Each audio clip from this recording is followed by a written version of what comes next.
Bonjour tout le monde, bonjour la famille, j'espère que vous allez bien.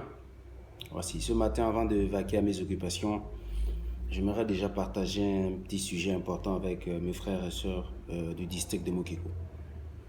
Déjà dire que voilà, j'aimerais parler de l'importance de parler sa langue vernaculaire, oui.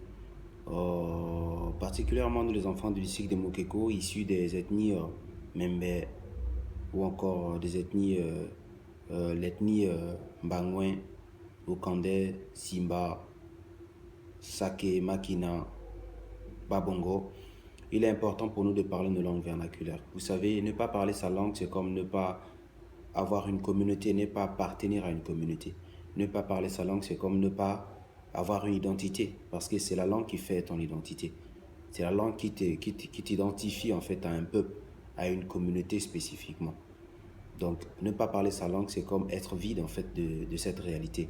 Et j'exhorte les frères, j'exhorte aux frères et aux sœurs, n'est-ce pas, de faire les efforts. Pour ceux qui ne parlent pas la langue, indépendamment de leur volonté, indépendamment de leur faute, de faire des efforts.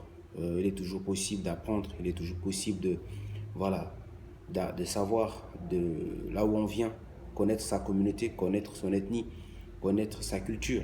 C'est très important. C'est ce qui nous identifie en fait. C'est ce qui nous différencie des autres. Voilà, c'est ce que je voulais dire aujourd'hui. Pour toi qui penses que voilà, parler la langue c'est quelque chose de difficile, c'est pas difficile. Parce que tous, pour la plupart des enfants de l'ALP, nous sommes issus, n'est-ce pas, de nos villages. Nous avons grandi dans nos villages et nous avons eu la grâce d'avoir des grands-pères et des grands-mères qui au moins nous ont parlé la langue. Et c'est important de s'approprier cet héritage afin aussi de la transmettre à nos enfants. Voilà ce que je voulais dire. La famille, portez-vous bien, que Dieu vous garde.